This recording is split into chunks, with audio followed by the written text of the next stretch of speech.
আমি না 10 মাস 10 দিন তোমার পেটে ছিলাম গো মা, আমাকে কোলে নিয়েছো, দুধ পান করেছো মা, আজকে আমি একটা ছবির জন্য জাহান্নামী হয়ে গেলাম, একটা সব দিবানি মা জাহান্নাম থেকে বাঁচাবে।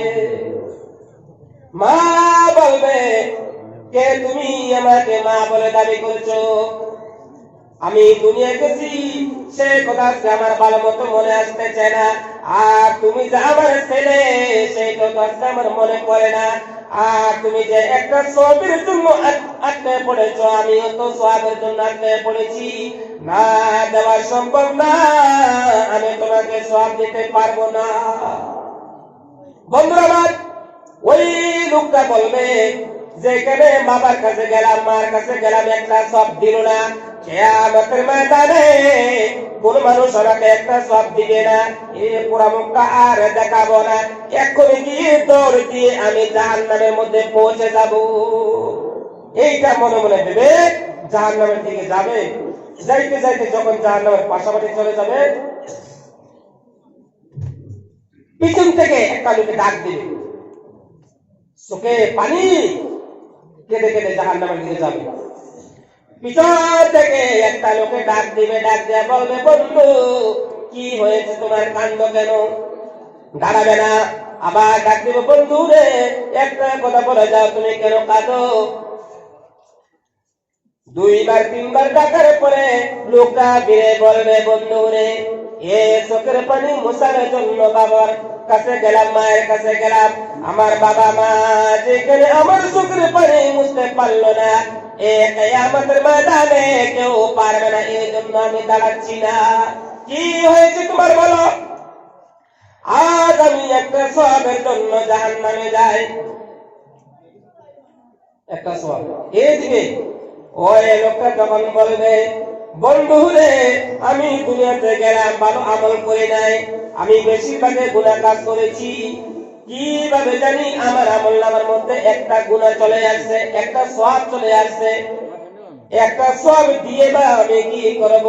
দুনিয়াতে কোনো মানুষের উপকার করতে পারি নাই, আজকে যাও আমি তোমাকে একটা সওয়াব দিয়ে দিলাম, আজকে তোমাকে সওয়াব দিয়ে চিরদিনের জন্য জান্নাতি করে দিলাম, কিয়ামতের ময়দানে তোমার উপকার করলাম।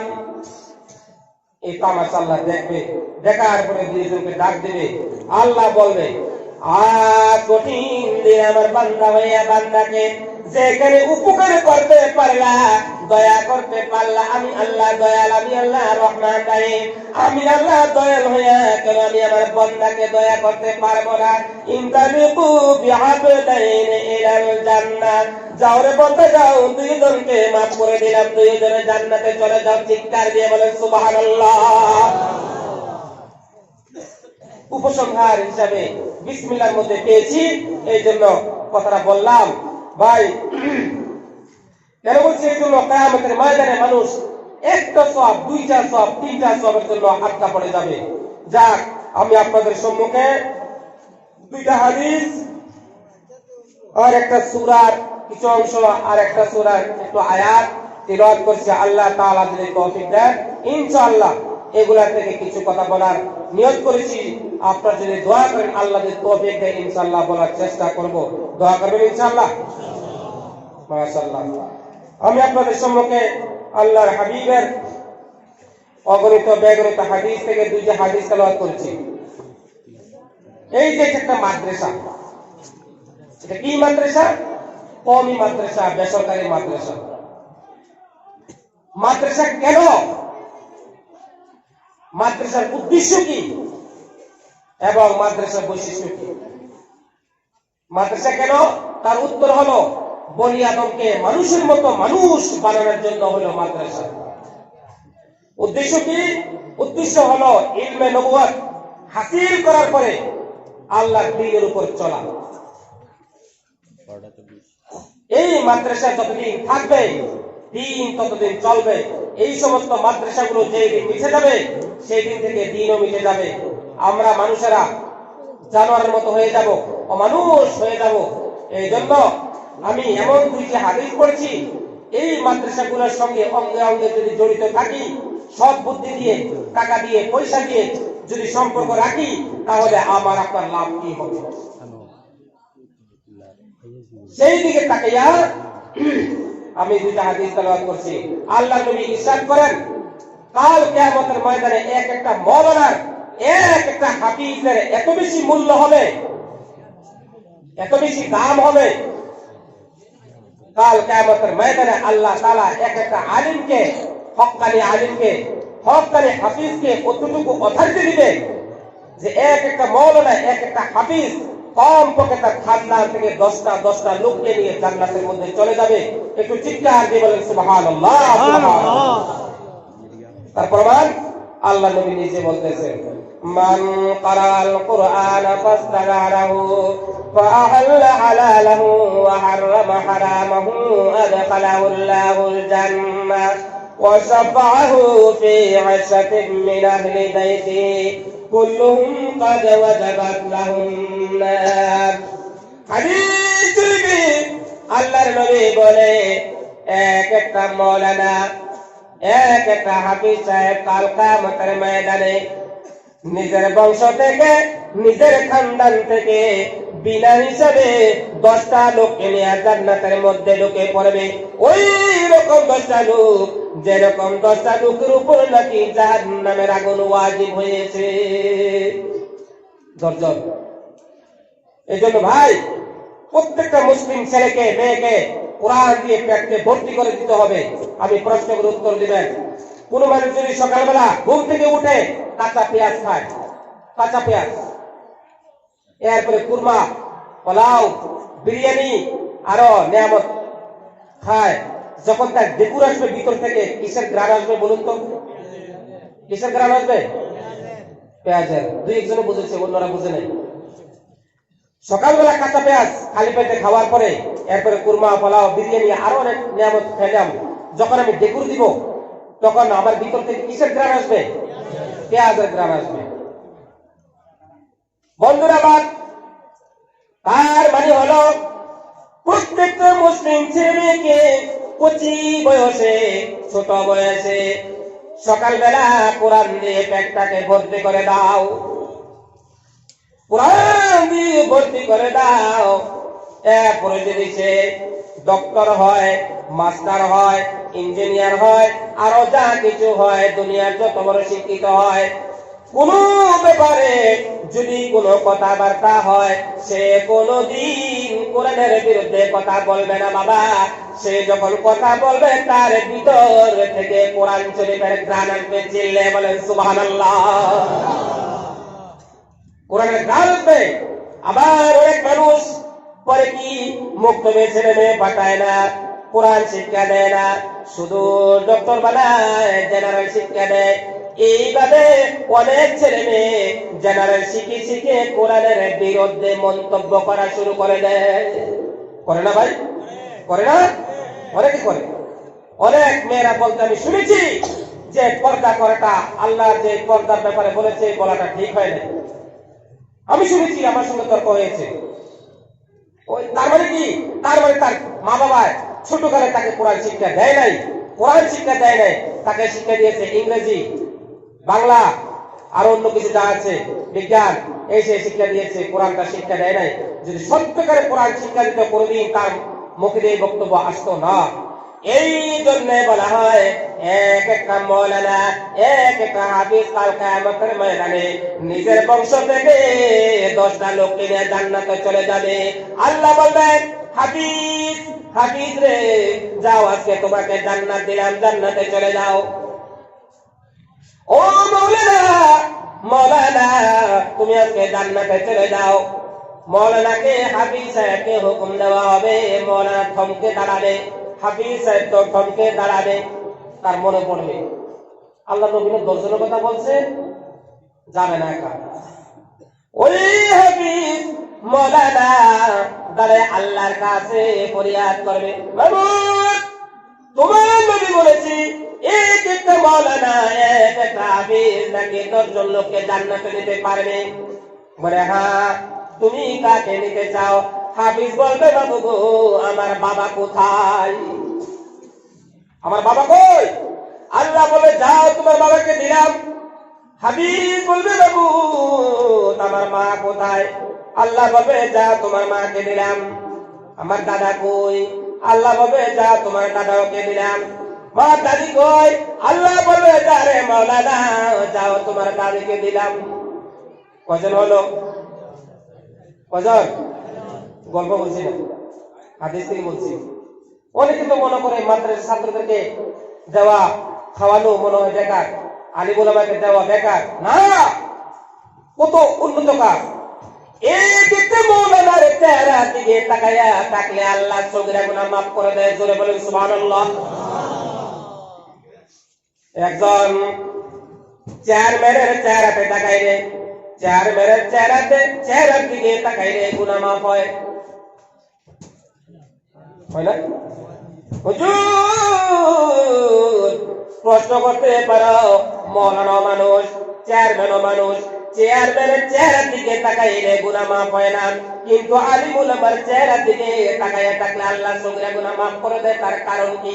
এজন্য রে ভাই, এক একটা হাফিজ এবং মৌলানার সিনার মধ্যে আল্লাহ তাআলার 30 পারা কোরআনের ইলম আছে। এই জন্য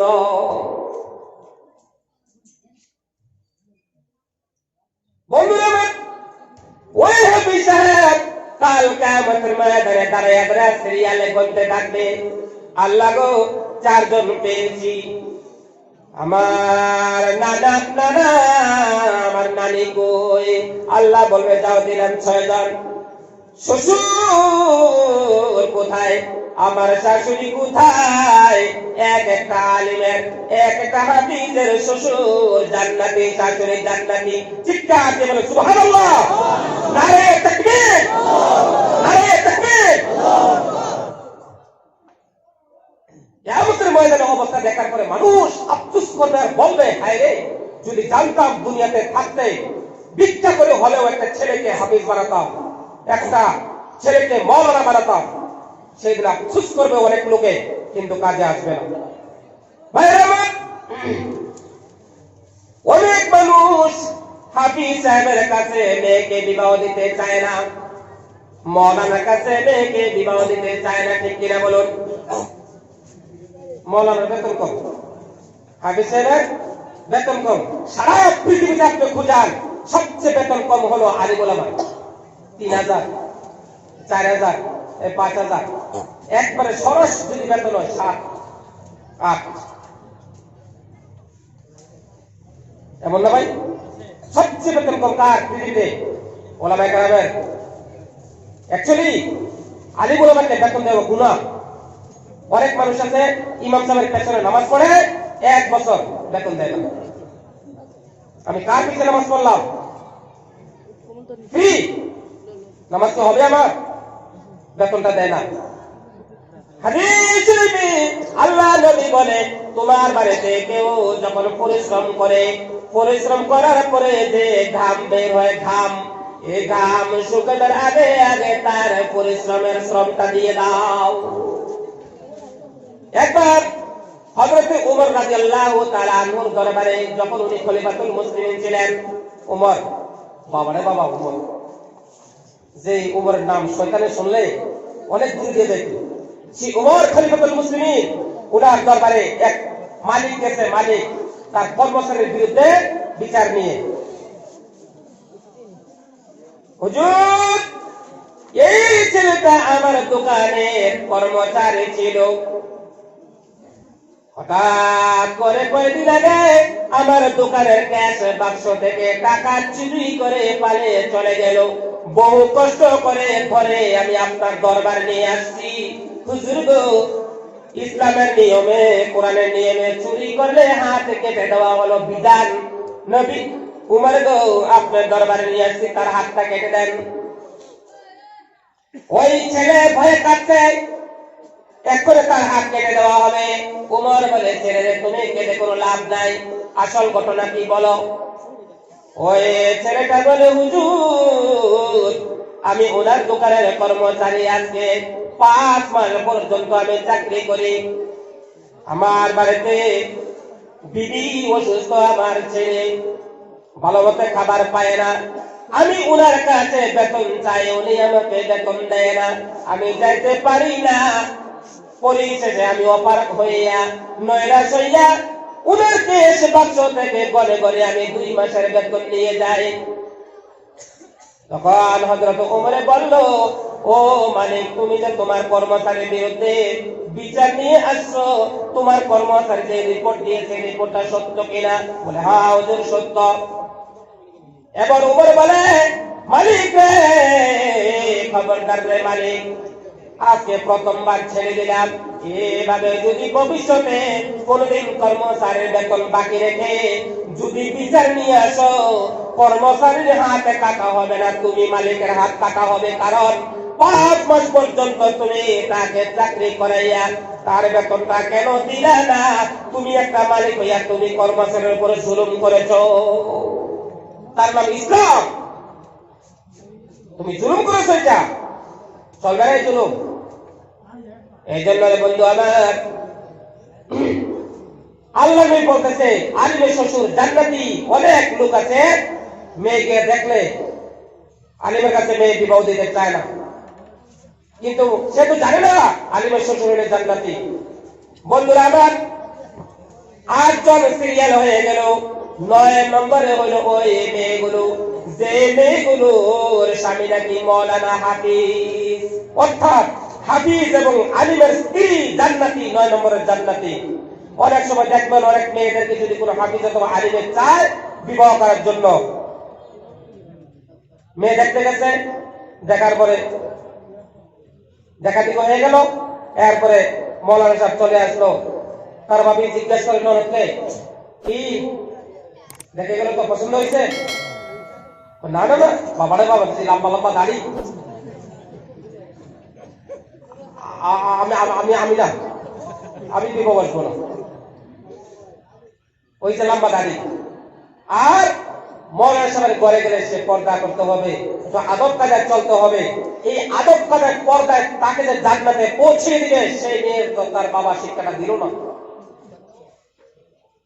আফসোস, এখানে ছোট্ট করে একটা ওয়াজ শুনে যান।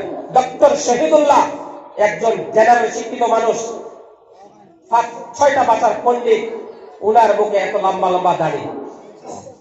উনি যে ব্যক্তি বিবাহ করলেন সবচেয়ে কম শিক্ষিত হলো বিএ পাস, তার মানে উনার স্ত্রী বিএ পাস।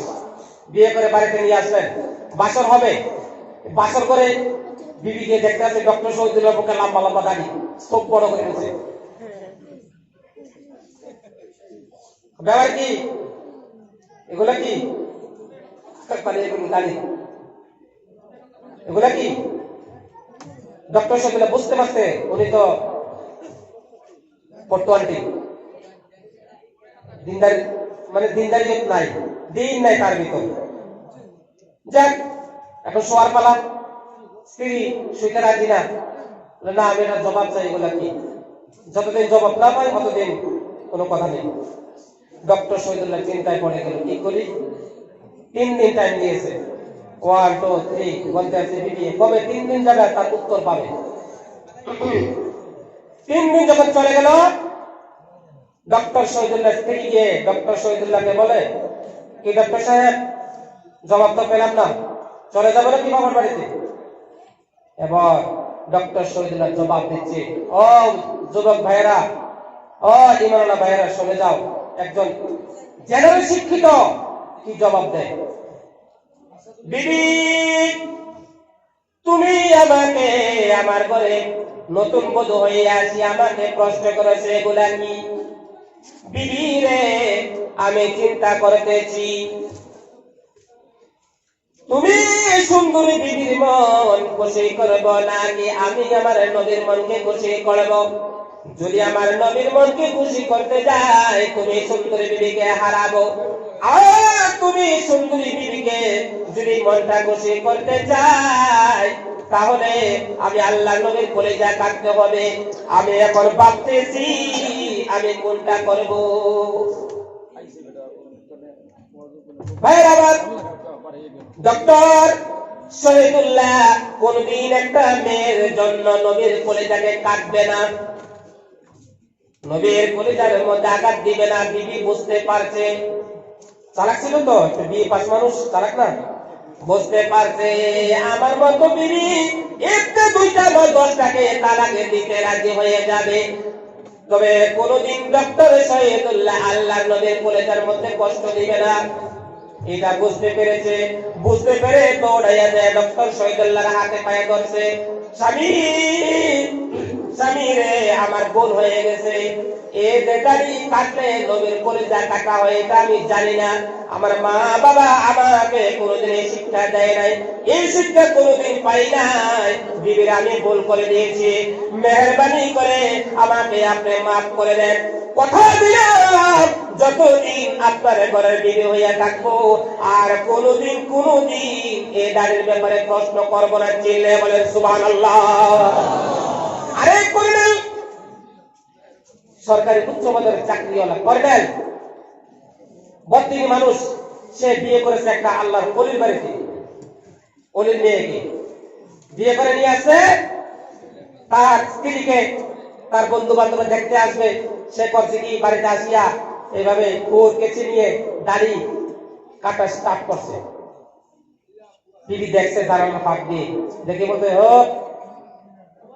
এগুলা কি আপনি দেখতেছি প্লেন করতেছেন, তো কর্নেলে বলে চুপ, তুমি নতুন ঘরে বসে থাকো, তুমি এগুলো নিয়ে না বলো কেন, আমার কথাগুলো বুঝতে পারছেন আপনারা? মুশকিল তো, আপনারা তো সিলেটি মানুষ, অবাই অবাই কর, আমরা তো বলি এদিক সেদিক, আমরা কুমিল্লার ভাষা কথা বলি, একটু বুঝাইতে কষ্ট হয়, এই কুমিল্লা লোক আর সিলেটি এক লোক দুইজনে বন্ধুত্ব করছে, তো সিলেটি লোকটা একটু চোখে কম দেখে আর কি, এক বন্ধু আরেক বন্ধুকে দাওয়াত করছে, সিলেটি বন্ধু কুমিল্লার বন্ধুকে দাওয়াত করছে, বন্ধু আমার বাড়িতে আসো, আসছে বেড়ে গেল, এরপরে কুমিল্লার বন্ধুকে দাওয়াত করল, কুমিল্লার বন্ধু সিলেটি বন্ধুকে দাওয়াত করলো আমার বাড়িতে আসো, গেল, যাবার পরে বন্ধু কি খাইবা, তোমার জন্য কি আনবো, বলে সাদা মিষ্টি নিয়ে আসি তোমার জন্য, কুমিল্লার বন্ধু বলছে সিলেটি বন্ধুকে, সিলেটি বন্ধু চোখে দেখে না, কুমিল্লার বন্ধু বলছে তোমার জন্য সাদা মিষ্টি নিয়ে আসি, সিলেটি বন্ধু বলে সাদা এটা কি জিনিস, সাদা কি জিনিস, সাদা কোন তাকে চিনাইতেছে, সাদা তুমি চিনো না, বলে না, সাদা হলো ওই যে জলাশয়ের মধ্যে থাকে বক, বকের মতো সাদা, বকের মতো সাদা, একটু বকও দেখে নেই, বকের মতো সাদা, বকের মতো সাদা কিভাবে বুঝায়, যে কোনো ভাবে বকেরটা নিয়ে আসছে, ওই দেখো এই হইলো বক, এই বকের মতো সাদা, বকের একবার মাথা থেকে ধরে এইভাবে হাতাইতে হাতাইতে মোটামুটি একবারে পা পর্যন্ত গেছে, দেখতেছে 13-14 বাঁকা, ওইটা কি সাদা, পাহাড় এই সাদা, বলে বাবার বাবা মাপ চাই, এই সাদা আমি খাবো না, আমার গলা কোন দিকে আটকাইবে, না যাবে উপরে না যাবে নিচে, আমি পরে মারা যাবো, আমার সাদা খাওয়ার কাম না। এরপরে যখন সিলেটি বন্ধুর বাড়িতে আসে কুমিল্লার বন্ধু, বন্ধু কোন গু খাইতাই, কুমিল্লার বন্ধু বলে কি আমি এর বাড়িতে আসলাম বেড়াইতে, হে বলে আমাকে গু খাইতাম, না বন্ধু কইতেছি সাদা গু খাইবে না কালা গু খাইবে, আরে কয় কি, না না আমি সাদা গু খাইতাম না কালা গু খাইতাম না, তাই কি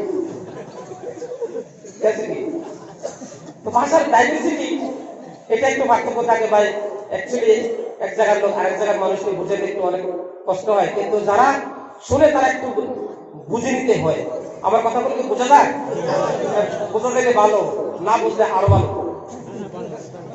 বন্ধুরা ওই কর্নেল দাঁড়িয়ে একেবারে চপ্পান করে পরিষ্কার করে অপেক্ষা করেছে তার বন্ধুরা আসবে,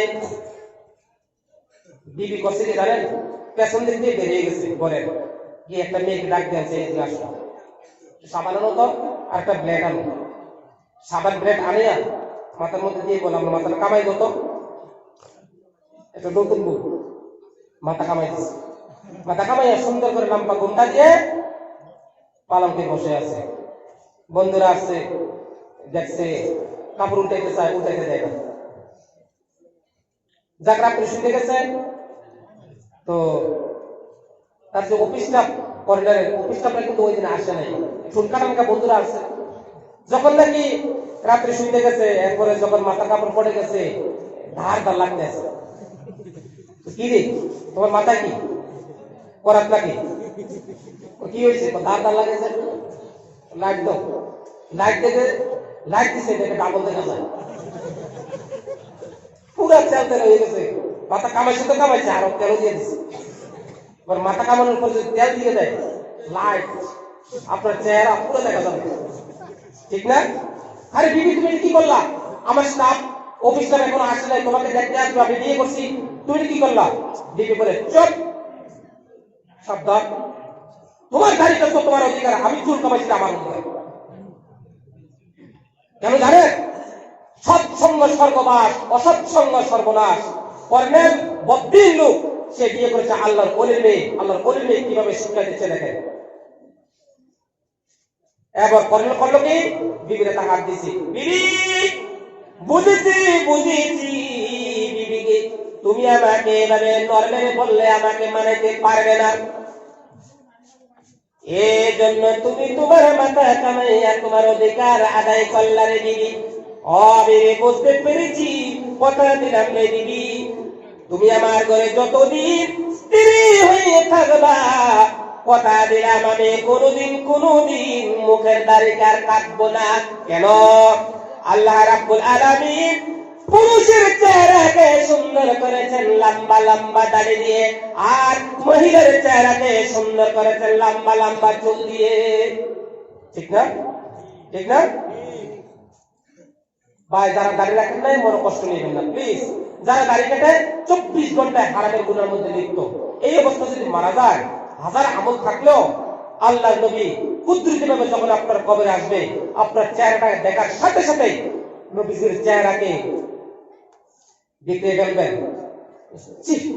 আমার উম্মতের না আমার উম্মত না সে এই জন্য ভাই এই আশা দুনিয়া সুন্দর দেখে এই আশার ফাতেমা উড়ে কোনো লাভ নাই একটু আমরা আমল করি ভাই আমলে আসি দাড়িটা রাখি সুন্দর মতে দাড়ি কাটলে আল্লাহ নবী বলছে কি যে ব্যক্তি দাড়ি কাটে সে যেন আমার কলিজা কাটে হাদিস শরীফে আল্লাহর নবী বলে যারা নাকি দাড়ি কাটে দাড়িকে বিরক্ত মনে করে সঙ্গে সঙ্গে ইমানি দপ্তর থেকে নামটাকে কেটে দেওয়া হয় তওবা করতে হবে কালিমা পড়তে হবে কেন দাড়ি রাখা ওয়াজিব নফসের সুন্নাত কিন্তু রাখাটা ওয়াজিব এই জন্য ভাই দাড়ি রাখতে হবে একটা মুমিন মানুষকে দেখার পরে চিনা যায় না সে মুসলমান না হিন্দু বোঝা যায় না এই জন্য ভাই সাইনবোর্ড এটা লাগাইতে হবে ইনশাআল্লাহ আমরা সবাই দাড়ি রাখবো ইনশাআল্লাহ মাশাআল্লাহ দাড়ি রাখবেন মনে কষ্ট নেবেন না আমরা মুসলমান কয়দিন থাকবো দুনিয়ার জান্নাতে তো আল্লাহ তাআলা সবকিছু রেখে দিয়েছেন কি লাগে আপনার জান্নাতে কমপক্ষে আপনি 72 জন স্ত্রী পাবেন কেমন জানেন 6.5 হাত লম্বা বডি 7 হাত চুলের বিগার হবে একেবারে গোড়ালি পর্যন্ত দাঁত এত সুন্দর হবে জান্নাতি নারীদের আপনার পুরো দেহটা দেখতে পাবেন 72 পল্লা কাপড় পরবে যখন হাতটা এইভাবে করবে তার মগজগুলো নিচের দিকে যাবে আপনি দেখতে পাবেন চেহারা বদলের বাজার হবে জান্নাতের মধ্যে এরপরে আল্লাহ তাআলা সেখানে আপনাকে মদ শরাব ফল ফ্রুট বিভিন্ন নিয়ামত দিয়ে আপনাকে আল্লাহ তাআলা আল্লাহর হুরদেরকে দিয়ে সুন্দর সুন্দর কিশোরদেরকে দিয়ে আপনাকে পরিবেশন করাবে খাওয়াবে জান্নাতে আল্লাহ তাআলা দুনিয়ার যে মদ খায় মদ খাওয়ার পরে মানুষে মাতাল করে মদ খেয়ে সে রেতের বাড়িতে যাইতে পারে না মদ খেয়ে রওনা দেয় নিজে কথা বলে রাস্তার মাঝখানে যদি গাছ থাকে গাছ সাইডে গাছকে বলে গাছ ও গাছ তুই রাস্তার সাইডে থাকস আজকে তুই মাঝখানে চলে আসছিস তার একটু পিছন দিয়ে আসছে আসে দেখতেছে লোক একজন সে বলে কি ব্যাপার কি লোক দেখি একজন সে কথা বলে তার সঙ্গে কাছাকাছি গেছে গিয়ে দেখতেছে সে মাতাল মদ খাইয়া হুশ নাই বাড়িঘর চিনতেছে না রাস্তা চিনে না গাছকে গাছ তুই কি রাস্তার সাইডে যাবি নাকি তোকে আমি নিয়ে যাবো তো গাছকে যায় গাছের কথা শুনে এবার মাথা দিয়ে ধাক্কা মারে ধাক্কা 2-3 মারার পরে মাথা 2-3 বেড়ে গেছে রক্তাক্ত হয়ে গাছের নিচে পড়ে আছে স্বামীকে তালাশ করে পায় না বউ সকালবেলা তালাশ করতে গেছে গিয়ে দেখতে গাছতলায় পড়ে আছে রক্তাক্ত অবস্থায় ভাইরা দুনিয়ার শরাবগুলো পান করে মানুষে নেশাগ্রস্ত হয়ে যায় মাথা ব্যথা করে কয়দিন পরে বিমিস হয়ে যায় আর পরে মারা যায় কিন্তু রে বাবা আল্লাহ রাব্বুল আলামিন সূরা ওয়াকিয়ার মধ্যে কি সুন্দরভাবে ওয়াজ করে দিয়েছেন, লা ইউসাদ্দাউনা আনহা ওয়া লা ইউনজিফুন। জান্নাতের মধ্যে আল্লাহ তাআলা প্রত্যেকটা জান্নাতি ওয়ালাকে শরাব দিয়ে মেহমানদারি করবেন। যে শরাব খাবার পরে আপনার ভিতরে যতটুকু যাবে অতটুকু আরাম হবে, কোনোদিন মাথা ব্যথা হবে না, কোনোদিন আপনাকে নেশায় ধরবে না।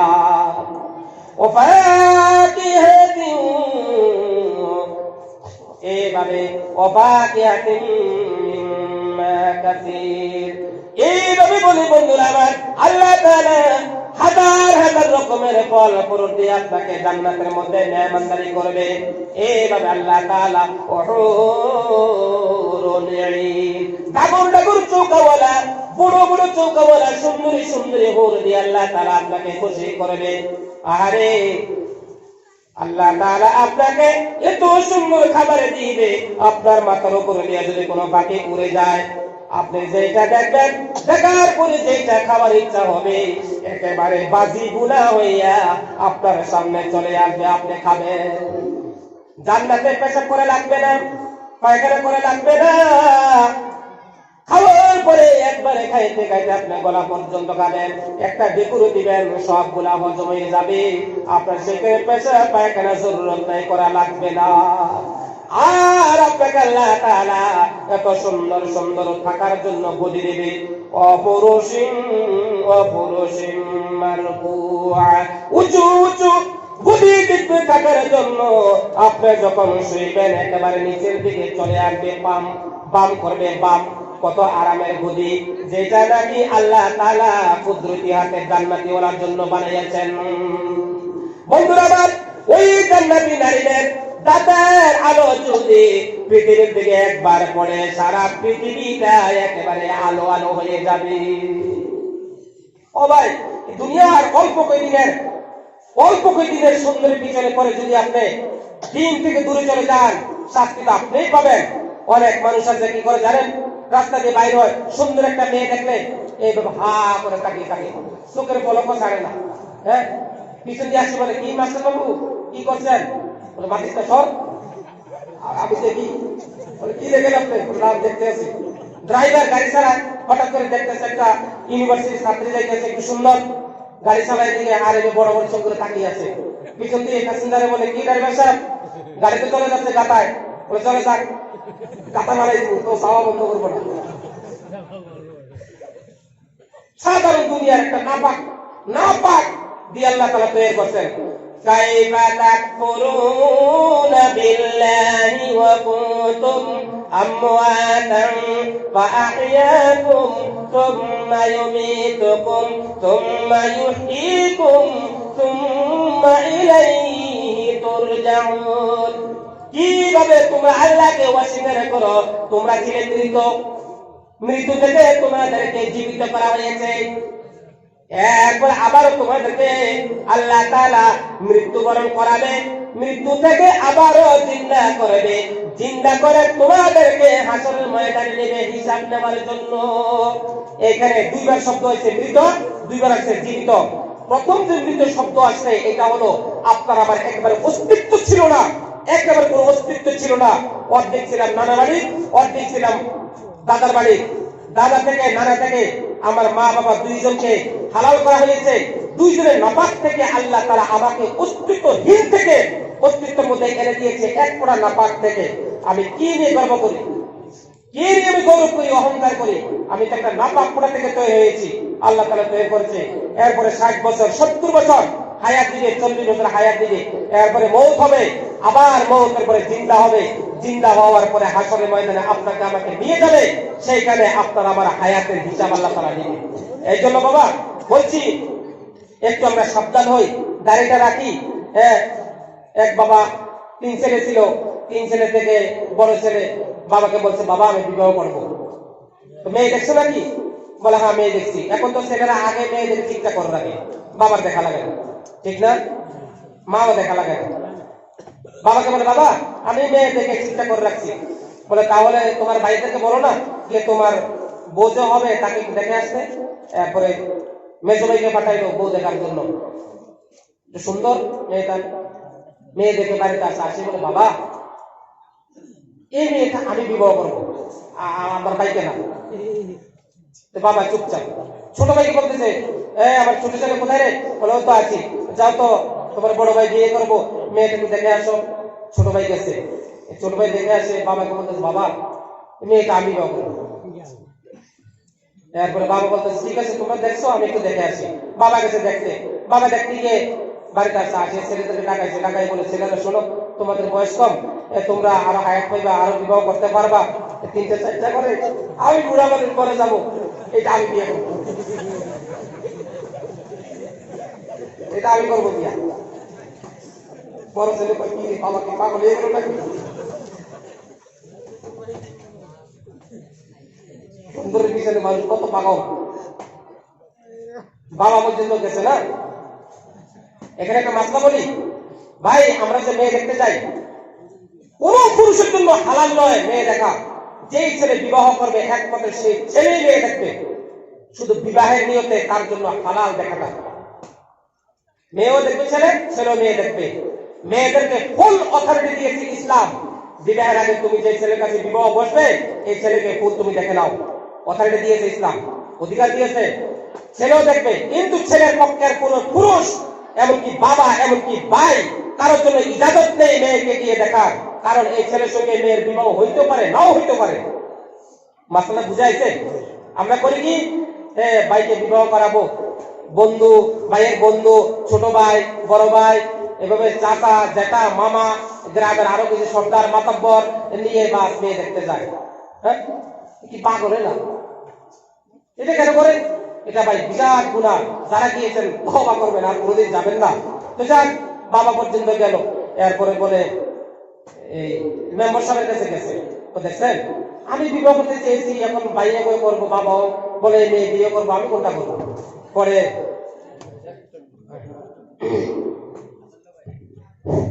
অন্য মহিলা কোনো বাইরে হয়েছে না, ভাত খানেওয়ালা ভাত খাইছে না, উপায় আচ্ছা লুটাও খাবে খুঁজেই হয়ে না মানুষ যখন আপনি উঠুক না, জলদি উঠুক না। আর কোন ভাই আছে আচ্ছা লুটাও, আমি ধর্ম করবা না।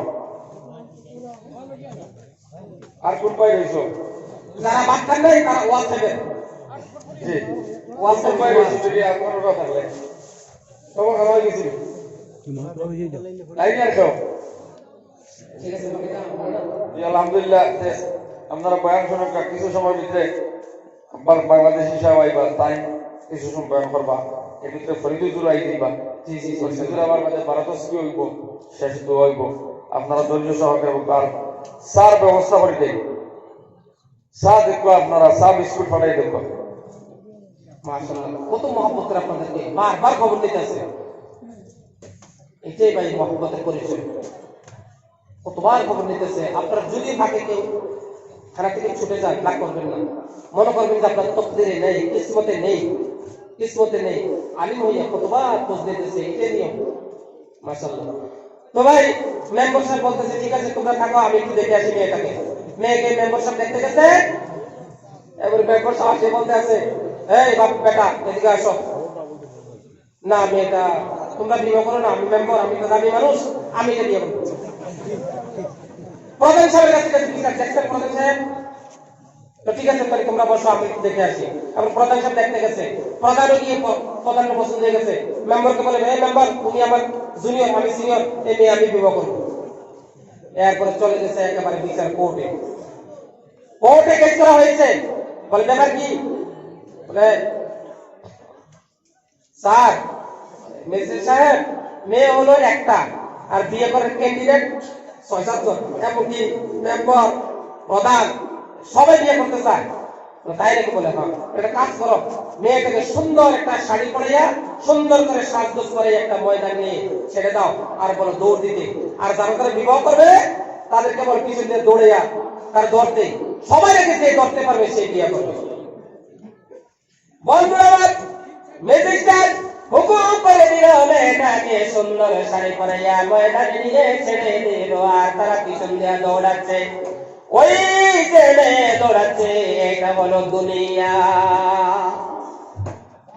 ওই যে মেয়ে সুন্দরী দৌড়াচ্ছে, এটা হলো দুনিয়ার সুন্দর।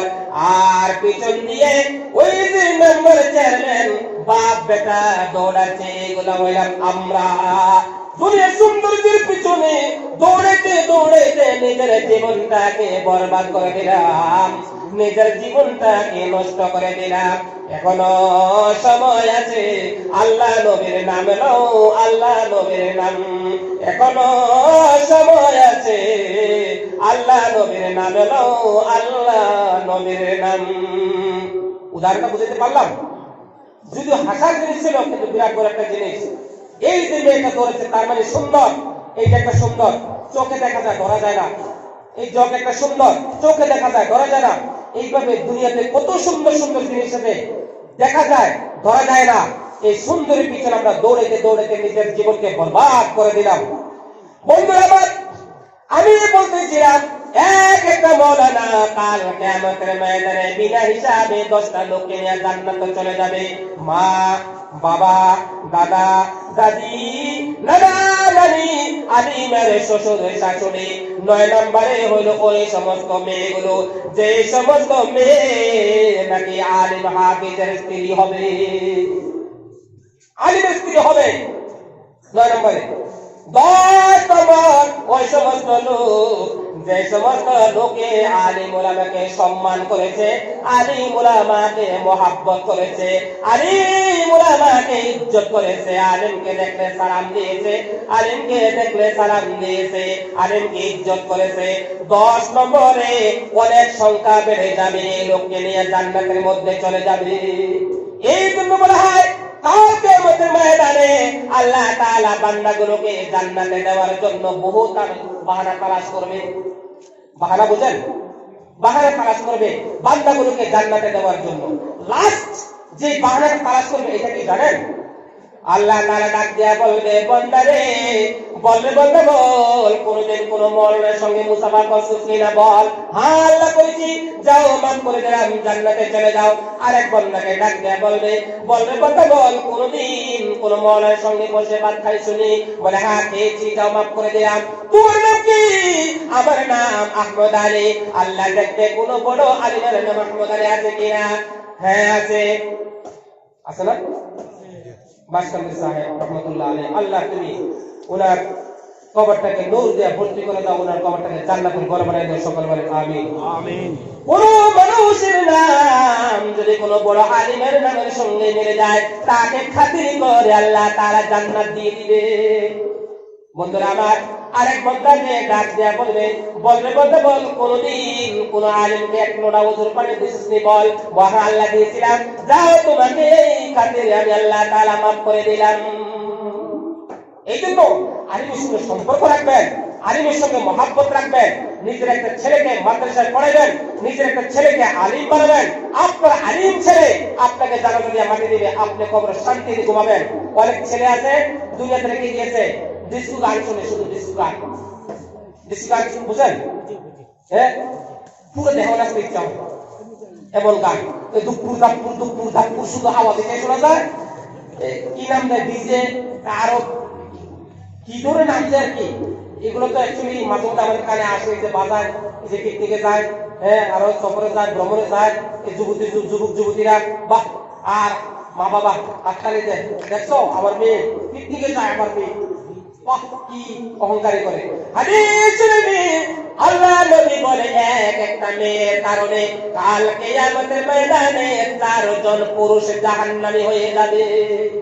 একটা মেয়ের কারণে 4 জন পুরুষ জাহান্নামী। 1 নম্বর বাবা, ওই বাবা জাহান্নামে যাবে যে বাবা তার উপযুক্ত মেয়েকে ছেড়ে দিয়েছে, মেয়ে যা ইচ্ছা তা করেছে, এই বাবা জাহান্নামী। 2 নম্বর ওই ভাই জাহান্নামী যে ভাই তার বোনকে ছেড়ে দিয়েছে, যা ইচ্ছা তা করে। 3 নম্বর ওই স্বামী জাহান্নামী যে স্বামী তার স্ত্রীকে ছেড়ে দিয়েছে, বেপরদাভাবে মেলা যায়, বাজারও যায়, এখানে যায়, সেখানে যায়, যাবে নাকি, করবে কি, বিয়ে করে বিদেশে চলে গেছে। কে বলছে বিয়ে করতে? বিয়ে করার পর হযরত আম্মা জান আয়েশাকে জিজ্ঞাসা করছে, আম্মা জান আয়েশা গো, একটা স্ত্রী তার স্বামীকে ছেড়ে কতদিন পর্যন্ত থাকতে পারে? বলছেন 4 মাস 10 দিন। এই জন্য কোন মহিলার যদি স্বামী মারা যায় 4 মাস 10 দিন পর্যন্ত স্বামীর বাদে থেকে যায়। যদি বিবাহ করতে চায় 4 মাস 10 দিন পরে অন্যত্র বিবাহ করতে পারবে। 4 মাস 10 দিন পর্যন্ত স্বামীর আওতায় থাকতে হবে। মরে যাওয়ার পরেও 4 মাস 10 দিনের পরে ওই স্বামী থেকে খোলা হয়। এই জন্য কোন লোক যদি বিদেশে বিবাহ করে চলে যায় 4 মাস 10 দিনের ভিতরে আসতে হবে, দেখা করতে হবে স্ত্রীর সঙ্গে। কে বলছে তুমি একটা মেয়েকে বিবাহ করে তার হক নষ্ট করতেছ? যাই বহুত বড় গুনাহগার হইতেছে। বন্ধুরা আমার, যে দিন নাকি হযরত আয়েশা এই কথা বললেন ওমরে, হযরত উমর খলিফাতুল মুসলিমিন সাহাবায়ে কেরামকে ডাক দিয়ে বললেন, ও সাহাবায়ে কেরাম, তোমরা যারা সরকারি চাকরি করো, তোমরা 4 মাসের ভিতরে গিয়ে তোমরা তোমাদের স্ত্রীদের সঙ্গে সাক্ষাৎ করো। প্রায় বাড়িতে এভাবে বিয়ে করে, আপনার ছেলে কই? বিদেশ গেছে। এটাকে বলে এটা আমার ছেলের বউ। তো ছেলের বউ কার মুখ চেয়ে থাকবে? সে যাবে না কেন গুনায়? অবশ্যই গুনায় চলে যাবে। কতক্ষণ সে ঠিক থাকবে? আর শয়তান তো 24 ঘন্টা তাকে অন্তর ঢুকে বাদরবাসী করছে। বলে তোর স্বামী তো নাই, যাও না, কে দেখবে তোমাকে? দেখবে না। শয়তানের যতক্ষণ পর্যন্ত গুনার মধ্যে না নিতে পারে ততক্ষণ পর্যন্ত শয়তান তার পিছু ছাড়ে না। এই জন্য বন্ধু, যারা মুরব্বী বাবারা আছেন, মেহেরবানি করে যাদের ছেলে বিয়ে করার পরে বিদেশে চলে গেছে, আরে ভাই ভাত খাওয়ার জন্য বিদেশে গেছে, ভাত কি আসামে নাই? অবশ্যই আছে। আমাদের আল্লাহ কি দুর্বল? আমাদের আল্লাহ দুর্বল নয়। এখানে আল্লাহ তাআলা একটা হুকুম বলছে, খুব শুনেন, ওয়ালা তাকতুলু আওলাদাকুম খাশিয়াতা ইমলাক নাহনু নারযুকুহুম ওয়া ইয়্যাকুম ইন্না ক্বাতলাহুম খিতআন কাবীরা। খবরদার, তোমরা সন্তানকে হত্যা করিও না বাদ কবরের ভয়ে। কেন? আমি তোমাদেরকে এবং তাদেরকে রিজিক দান করি। আমাদের আল্লাহ কি দুর্বল? ইন্না ক্বাতলাহুম খিতআন কাবীরা, অবশ্যই তাদেরকে হত্যা করা মহাপাপ। ওয়াজটা ভালো মতো বুঝে যান। অনেক মানুষ নিজের সন্তানকে হত্যা করে, পেটের ভিতর সন্তান চলে আসবে, ঔষধের মাধ্যমে হত্যা করে দিয়েছে। আল্লাহ তাআলা কি বলছে? আল্লাহ নবী কি বলছে? নবী বলছে, এ আমার উম্মতেরা, তোমরা ওই বাড়ির মেয়েকে বিয়ে করো যে বাড়ির মেয়েরা সন্তান বেশি দিতে পারে, যেই বংশের মেয়েরা সন্তান বেশি দিতে পারে সেই বাড়ির মেয়েকে বিবাহ করো। কেন? কাল কিয়ামতের ময়দানে আমার উম্মত বেশি হবে, আমি অন্য নবীর থেকে একটু গৌরব করবো যে আমার উম্মত বেশি। খবরদার, তোমরা বাদ কবরের ভয়ে সন্তানকে হত্যা করিও না। বলুন, আমরা বর্তমানে ভাই বোন 9 জন। আগের একটা বাবার করে সন্তান ছিল 10 জন, 8 জন, 7 জন, এমন ছিল না? এখন 2 জন, পারলে 1 জন। একটা মরে গেলে এমটি। কে বলছে বিয়ে করতে? আবার এটা নয় ইসলামকে উপব্যাখ্যা করা নাই। এই নয় যে প্রতি বছর সন্তান দেওয়া না। একটা সন্তান নিলাম, 4 বছর গ্যাপ থাক, এটা একটু শক্ত হোক, এরপর আরেকটা নিব। বাবা যদি সরস হয়, মা যদি সরস হয়, ফিটনেস ঠিক থাকার জন্য সন্তানকে হত্যা করা, সন্তান না নেওয়া কবিরা গুনাহ। ডাইরেক্ট আল্লাহ তাআলা হুকুম করছেন সূরা বনী ইসরাঈল। এই সূরাটার মধ্যে বেশ কিছু হুকুমের কথা আল্লাহ তাআলা নাযিল করেছেন। এর মধ্যে এই হুকুমটাও আছে, সন্তানকে হত্যা করিও না।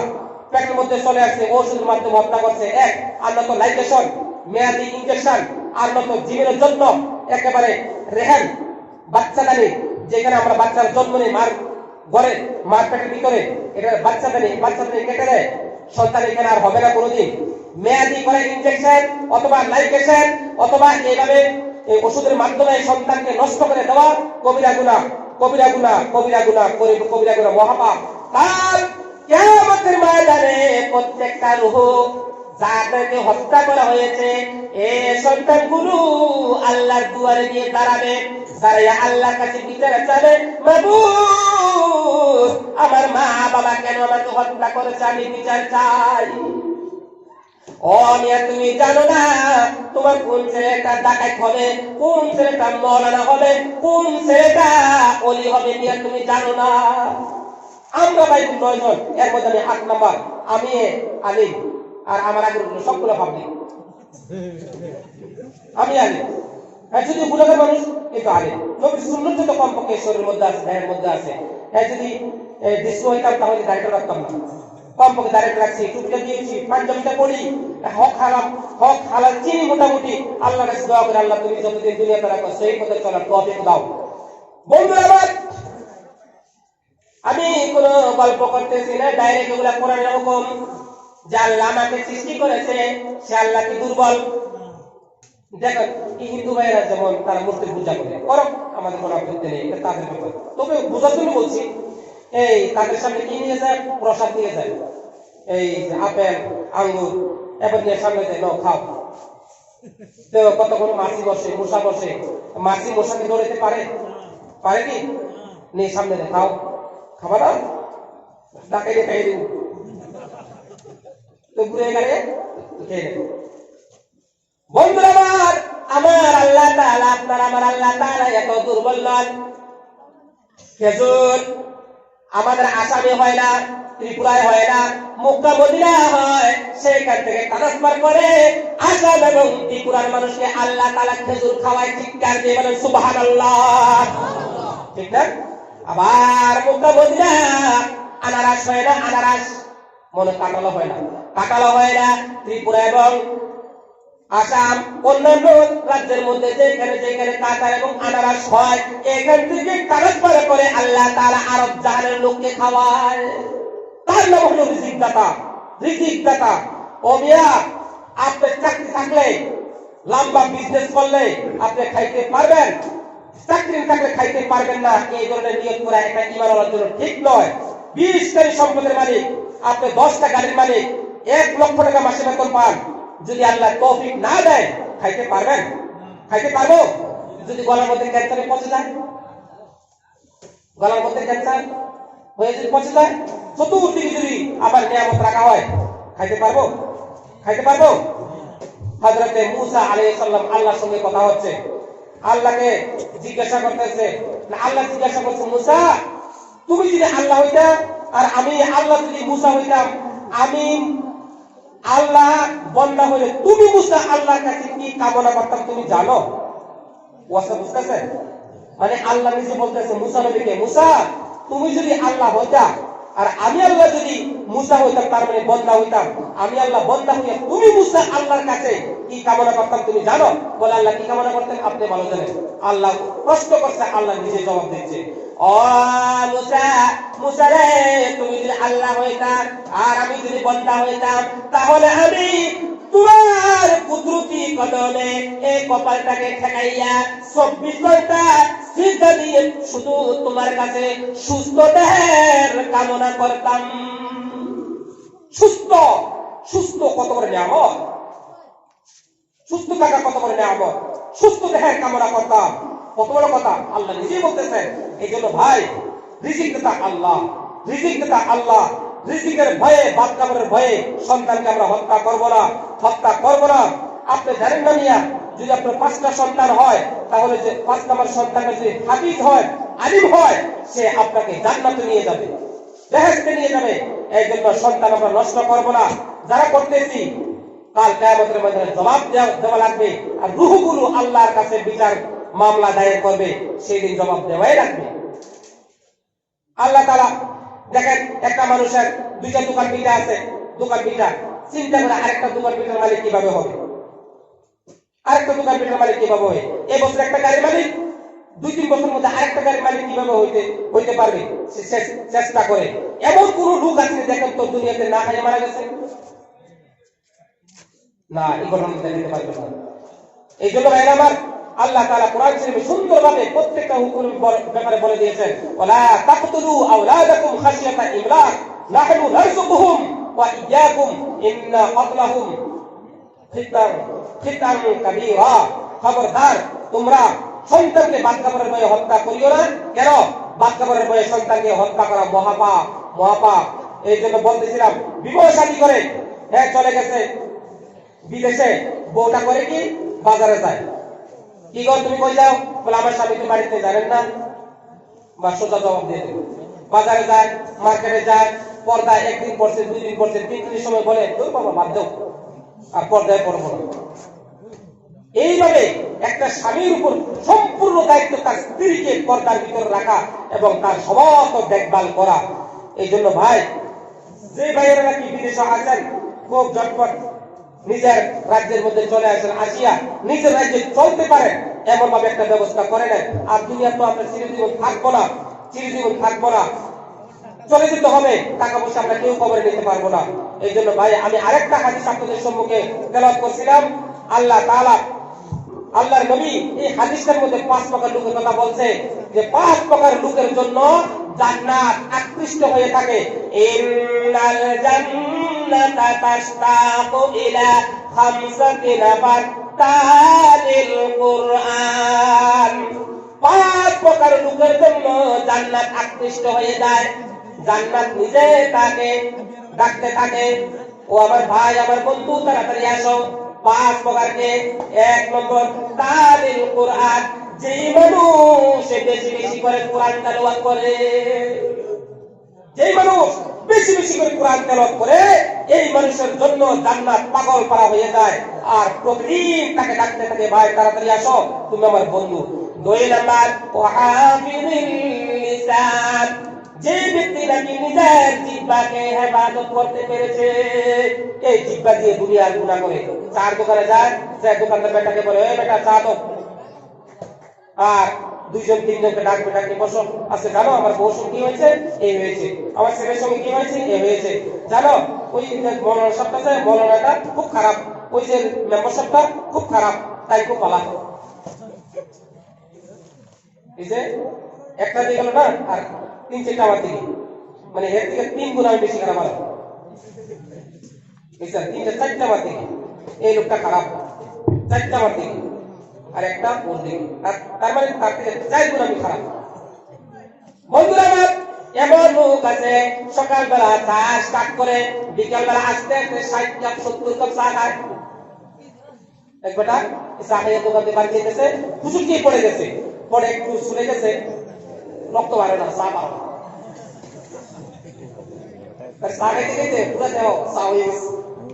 ওই যে গমের খেলায় যে চা খাইতে খাইতে কয় কাপ খায় তার খবর নেই। আল্লাহ নবী বলে হাফিজুল লিসান, এই লিসানকে তোমরা সামলে চলো, এই মুখ দিয়া জিহ্বা দিয়ে মানুষের গীবত করিও না। কেন? ওয়াইলুল লিকুল্লি হুমাযাতিল লুমাযা। অতঃপর ওয়াইল মানে ওয়াইলুল দুজকের নাম, ওয়াইল দুজক, লিকুল্লি সবার জন্য, হুমাযা লুমাযা সবার জন্য, ওয়াইল দুজক একটু করে ভাগ হয়ে যাবে। সবার জন্য মানে নামাজি, হাজি, গাজী, আলিম, মাওলানা, এতে বেনমাজি, সবার জন্য ওয়াইল দুজক। লিকুল্লি তো সবার জন্য ওয়াইল দুজক না, না হুমাযা লুমাযা। হুমাযা মানে কোন মানুষকে সামনাসামনি অপমান করা, লুমাযা পিছে পিছে গীবত করা, তার বদনাম গাওয়া। লুমাযা অর্থ সামনাসামনি লজ্জা দেওয়া, সামনাসামনি অপমান করা। আর হুমাযা লুমাযা, ওয়াইলুল লিকুল্লি হুমাযাতিল লুমাযা, লুমাযা অর্থ পিছনে পিছনে বদনাম করা। এই লোকটা যদি নামাজি হয়, এমনকি আলিমও হয়, যারা সামনাসামনি মানুষকে লজ্জা দেয়, পিছনে পিছনে বদনাম করে, এই ধরনের মানুষের জন্য আল্লাহ তাআলা ওয়াইল দুজক বানাইছেন। আল্লাযী জামা মালান ওয়া আদ্দালা, আকারা যারা নাকি মাল কামায়, সম্পদ কামায়, কামাইয়া বারে বারে বলে বান্ডেল ঠিক আছে নি, কামায় কামাইয়া বান্ডেল ঠিক আছে নি, কতক্ষণ পরে পরে স্ত্রীকে ডাক দেয়, এই অমুকের মা এদিকে আসো তো, এই টাকার ব্যাগটা দাও, এবার টাকাগুলা 4-5টা বান্ডেল আছে, এগুলা গনে, এখানে 50,000, এখানে 20,000, এখানে 30,000, গনিয়ে আবার টাকা নিজে ভালো মতো খায় না, হ্যাঁ, এই টাকার হক আদায় করে না। এখানে একটা কথা বুঝেন, টাকা কামানো গুনাহ নয়, টাকা কামানো গুনাহ নয়, রাখাও গুনাহ নয়, তবে গুনাহ কোনটা? টাকার হক যদি আদায় না করে। হক কি? যাকাত। যখন আপনি ধনী হয়ে যাবেন যাকাত দিতে হবে 2.5 টাকা। ধনী কখন হবেন? 52.5 তোলা রূপার মূল্য আপনার কাছে যদি জমা হয়ে যায়, সবকিছু বাদ দিয়ে মানে নিত্য প্রয়োজনীয় জিনিসগুলো বাদ দিয়ে, তার মানে আপনার ঘরে থাকার জন্য 3টা পালঙ্কের দরকার আছে, 4টা কম্বল দরকার আছে, বিজনেস করার জন্য, চলাচল করার জন্য একটা গাড়ি অথবা বাইক আছে, এগুলা বাদ, দুধ পান করার জন্য একটা গাড়ি আছে, এটা বাদ, হাল চাষ করার জন্য 2টা বলদ আছে, পুরুষ গরু, এগুলো বাদ, মানে নিত্য প্রয়োজনীয় যেগুলো আছে এগুলো বাদ দিয়ে অবশিষ্ট বছরে আপনার কাছে যদি জমা হয়ে যায় কত? 52.5 তোলার রূপার মূল্য। আমরা হিসাব করছি ইন্ডিয়ান টাকায় 42,000 থেকে শুরু। এই 42,000 থেকে শুরু হয়ে যদি আপনার কাছে টাকা জমা হয়ে যায়, আপনি দলের কাতারে ঢুকে গেলেন। তার মানে 45,000 টাকা হয়ে গেছে আপনার কাছে, আপনি দলিতে ঢুকে গেছেন, দলের ক্লাসে ঢুকছেন মাত্র। এরপরে আপনার বিবির কানের মধ্যে, গলার মধ্যে কিছু সোনা আছে, হ্যাঁ, এগুলো হিসাব করবেন। নগদ আছে 45,000, ঘরে 1 ভরি সোনা আছে, 1 ভরি পুরান রেটে হলো মনে করেন 40,000, এ হলো 85,000।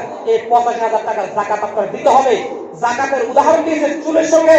চুল কাটলে বাড়ে না কমে? চুল কাটলে বাড়ে না কমে?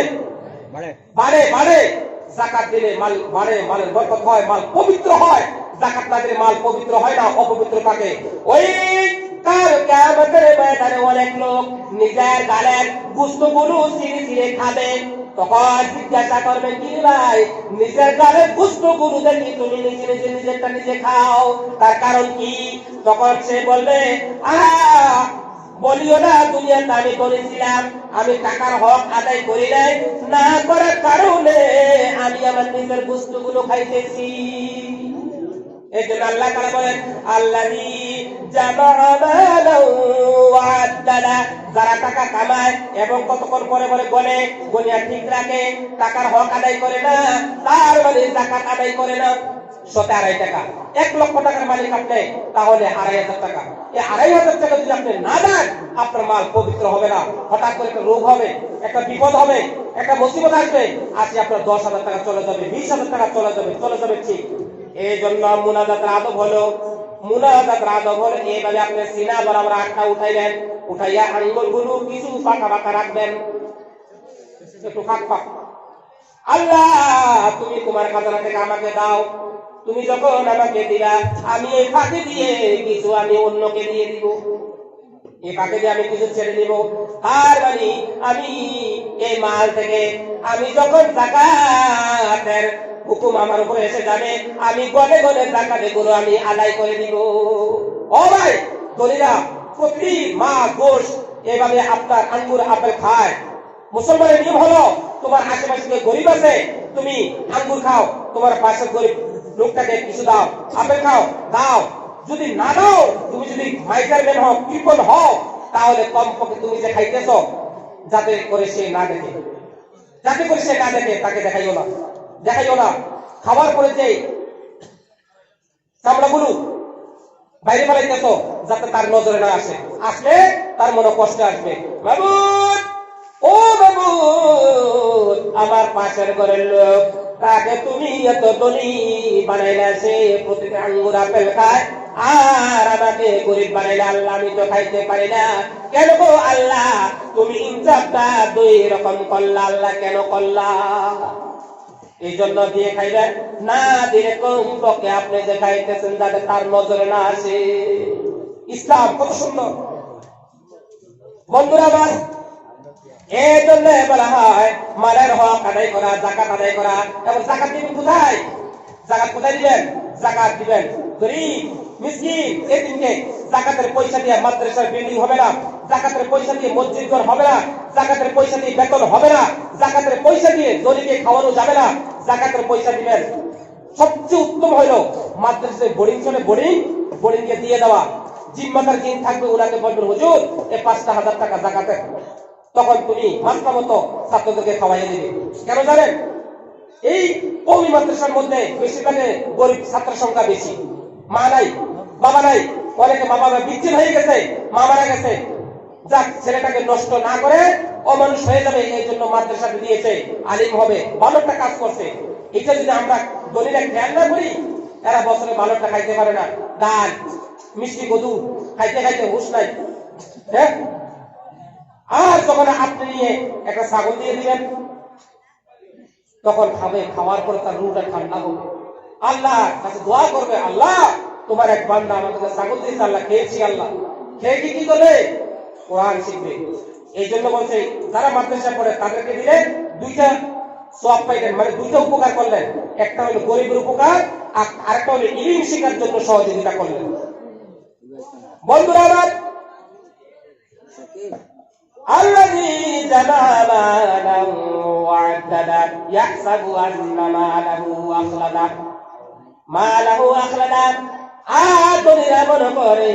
দুনিয়া মনে করে তার মাল সম্পদ তার কাছে সব সময় থাকবে, এমনকি তার হায়াত বাড়াইয়া দিবে। আখলাদার আখলাদা মানে তার সঙ্গে সম্পদ গুলা সব সময় থাকবে এবং তার সে মরবে না, তাকে এগুলা মৃত্যু হইতে দিবে না, টাকাগুলা তার কাছে সব সময় থাকবে। এটা মনে করে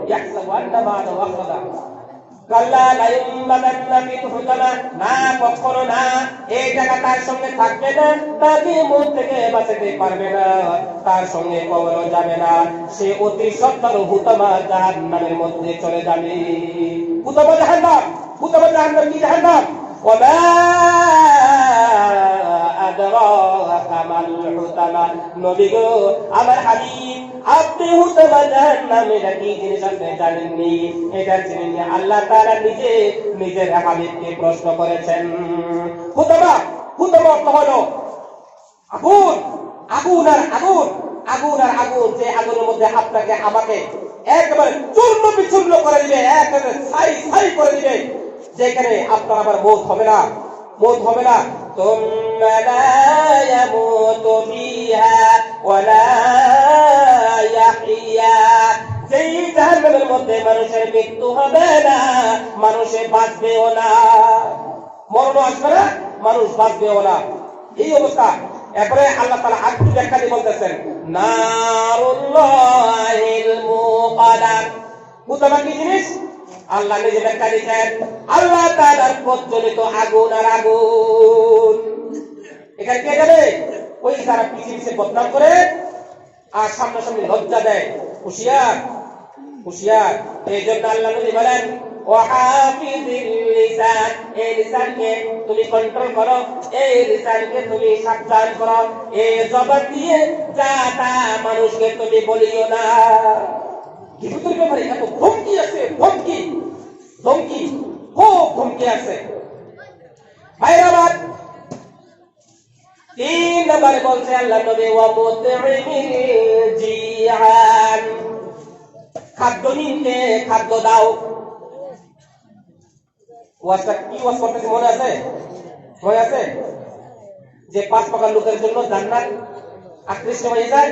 1 নম্বর যারা কোরআন তেলাওয়াত করে, 2 নম্বর যারা জিহ্বাকে কন্ট্রোল করে, 3 নম্বর যারা এতিমকে গরীবকে খাদ্যহীনকে খাদ্য দেয়, যাদের খাদ্য নাই তাদেরকে খাদ্য দেয়। এক সাহাবী আল্লাহ নবীর কাছে গেলেন, গিয়ে বলতেছেন, হুজুর, হে আল্লাহর নবী, আমি আল্লাহকে ভাত খাওয়াইতে চাই। আমার দিকে তাকান, আর চা আসবে তো, চা সবাই চায় দিকে, বড় বড় চোখ করে আছে, চোখের বলকও নাই, বলক বুঝেন, এইটার নাম বলক, বলকও নাই, কি মুসিবত। কে বলছে চালিয়ে আসে তোমাদেরকে? এরা কি মন দিয়ে ওয়াজ শুনতেছে? আচ্ছা তো ঠিক আছে, তাকান আর ওয়াজ শুনুন। আমার দিকে তাকান, দেখবেন এরা আপনার কাছে যাবে, দেখবেন যারা যারা দিনে কাজ করে, দেখবেন নিয়ামত এভাবে আস্তে রাখতে মতো আসবে। আমাদেরকে চেয়ে থাকবেন, কেমন? হ্যাঁ, আমাদেরকে চেয়ে থাকবেন। যদি চেয়ে না থাকেন তাহলে ওয়াজগুলো সব তারে বাইরে দিয়ে চলে যাবে। শাশুড়ি আর পুত্রবধূ, শাশুড়ি তার পুত্রবধূকে ডাক দিয়ে বলছে, পুত্রবধূ জি আম্মা টিউবওয়েল থেকে এক কলসি পানি নিয়ে আসো। তো পুত্রবধূ গেছে কলসি দিয়ে পানি আনতে, আধা ঘন্টা হয়ে গিয়েছে, আধা ঘন্টা পানি নিয়ে আসতেছে না। তো শাশুড়ি ডাকে, বোমা বোমা, জি আম্মা, আরে তোমার আধা ঘন্টা হয়ে গেল, এখন কি কলসি ভর্তি হয় না? না মা, আম্মা কলসি তো ভর্তি হয় না। ও কয় কি, ও কলসি তো ভর্তি করতে আধা ঘন্টা লাগে নাকি? ভর্তি হয় না তো। শাশুড়ি আম্মা বলতেছে, দেখি তো কি করে। গিয়ে দেখতেছে এই কলসির মুখ আর টিউবওয়েলের মুখ এইভাবে তেড়া হয়ে আছে। এই যে টিউবওয়েল চাপতেছে পানি, এসব পানি বের হয়ে এই কলসির বাইরে দিয়ে সব চলে যাচ্ছে। এই পাশে একজন কৃষক ছিল, কৃষক এবার খেত পুরো হয়ে গেছে। বুঝেন যে খেত পুরাই না, যে সবজিটা যে পানি দেয় পুরা পুরা খেতে পানি দেওয়া হয়ে গেছে। মাশাআল্লাহ। আরে পাগল, তুমি যদি এভাবে 100 বছর তোমার টিউবওয়েল চাপতে থাকো, তোমার কলসি ভর্তি হবে নাকি? তার কি করতে হবে? মুখে সোজা দিতে হবে। তার মানে বক্তা যখন কথা বলবে, শ্রোতা তখন এইভাবে বড় বড় চোখ করে তাকিয়ে থাকতে হবে। কোন শব্দটা বের হবে, কোন শব্দ থেকে আল্লাহ আপনাকে জীবনটা পরিবর্তন করে দিয়ে হিদায়াত করে দেবে, আল্লাহ একমাত্র জানে। এই জন্য অন্য মানুষ হবেন না, কথাগুলো শুনে যান। বাড়িতে গেলে আপনার স্ত্রী জিজ্ঞেস করবে, কি গো মাদ্রাসাতে গিয়েছ, কোন মাওলানা কি ওয়াজ করছে বলো তো? কি বলবেন? কি বলবেন? বলতে পারবেন? পারবেন? আর কি ওয়াজটা হইতেছে বলতে পারবেন? আমি শুনছিলাম সোনামুড়া থেকে একজন মাওলানা আছে, মাওলানা কারি আব্দুর রহিম, উনি কি ওয়াজ করছে বলেন তো? কতক্ষণ মাথা খাওয়া যাবেন, দাড়ি খাওয়া যাবেন। আর ওই সময় তো শুনছিলাম, ওই সময় মনে আসছিল, এখন আর মনে নেই। না, ওয়াজ শুনেন, ভিতরে ঢুকান আর তাকিয়ে থাকেন, খানা দেখবেন আপনার হাতে যাবে। বন্ধুরা আমার, এক সাহাবী আল্লাহ নবীকে বলে, নবী গো আমি আল্লাহকে দুইটা ভাত খাওয়াইতে চাই, আল্লাহকে আমি কোথায় পাই, আল্লাহকে আমি দাওয়াত দিব।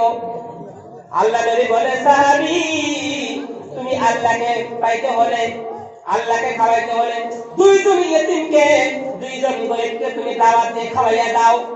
বলে খাওয়াইয়া দিলাম, তাহলে যদি